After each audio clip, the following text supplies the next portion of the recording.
ফেসবুকটা খুললেই শুধু রাজশাহীর মেঘনার বিয়ে, মেঘনার জীবন, জামাইকে ছেলের কি হবে, এই বিয়ে হালাল হারাম যাই হোক, অবশেষে জানতে পারলাম আজকে হচ্ছে ছবি দেখেছি যে মেঘনার আগের জামাইয়ের সাথে, যার সাথে ডিভোর্স হয়েছিল, তার সাথে হচ্ছে আবার তার বিয়ে হচ্ছে। একদিক দিয়ে মানে ভিডিও তো ওইভাবে দেখা হয় না, কিন্তু সামনে প্রচুর আসতেছে তাই দেখেছি।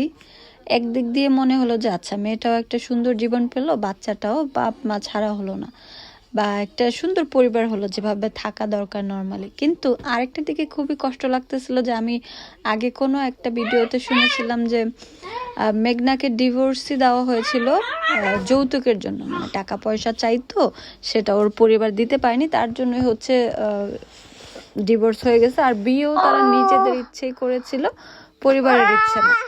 সেখান থেকে সেই কথা চিন্তা করলে আবার একটু অবাকই হচ্ছে যে কেমন ছেলেটা, যেই ছেলে টাকার জন্য তার ভালোবাসার মানুষকে ছেড়ে দিয়েছিল, মানে ভালোই তো বাসতো, ভালোবেসেই তো বিয়ে করেছে, ছোট বয়সে করুক আর যখনই করুক, বিয়ে তো করেছে ভালোবেসে, কিন্তু টাকা পয়সার জন্য কিন্তু মেয়েটাকে আর এই ছোট বাচ্চাটাকেও যেভাবে দেখাইছে, যে আমরা দেখেছি কি মানবতার জীবনযাপন করতো, যে একদমই দেখাশোনা করতো না, বা ডিভোর্স হয়ে গেলে যেটা হয় আর কি, কিন্তু আবার ফিরে আসছে। এখানে অবশ্যই তার আশেপাশে যে জ্ঞানী বা বড় আছে তাকে অবশ্যই সাজেস্ট করা দরকার ছিল, বা তাদের পরামর্শ নিয়েই হয়তো বা করেছে।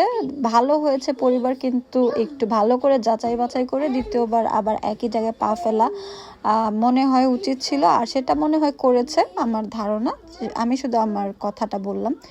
যাই হোক, আবার আরেকটা দিক দিয়ে মানুষ দেখেন কার উসিলায় কে কখন কোন পর্যায়ে চলে যায়, এটা একমাত্র আল্লাহই জানে। আল্লাহ আমাদের ভালো পরিকল্পনাকারী। দেখেন, শান্ততুলি আপু ভাইয়ার বাসায় কাজ করতে গিয়ে মেয়েটা হচ্ছে ভাইরাল হয়। তাদেরই বলতে গেলে বলা যায় যে আল্লাহ হচ্ছে শান্ততুলির মাধ্যমে আবার মেঘনাকে একটা নতুন জীবন দিয়েছে, মেঘনার ছেলে মেঘনার পরিবারকেও সুন্দর একটা জীবন দিয়েছে। এটাই আমাদের আশেপাশে মানুষ যারা থাকবে সবাইকে ভালোবাসবেন।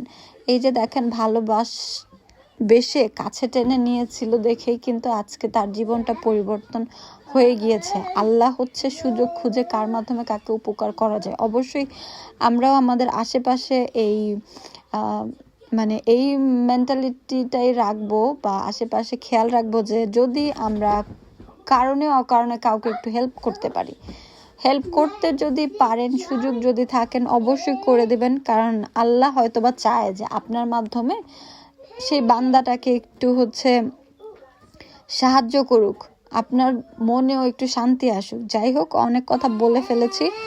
আজকে হচ্ছে খাবার দাবার দেখালাম, গিফট দেখালাম, গিফট দেওয়া নেওয়া, এটাই ছিল ভিডিওতে। আর বাচ্চাদের জন্য এই যে লাস্টে হচ্ছে এই খাবারটা দিয়েছে, রাতের খাবার এটাই ছিল। আমি হচ্ছে শিম তরকারি দিয়ে ইলিশ মাছ, মানে শিম দিয়ে ইলিশ মাছের তরকারি রান্না করেছিলাম, সেটা খেয়েছি। এই ছিল আজকের পুরো ভিডিও। ভালো লাগলে অবশ্যই পাশে থাকবেন, ভালোবাসবেন। আজকে এই পর্যন্ত, আল্লাহ হাফিজ।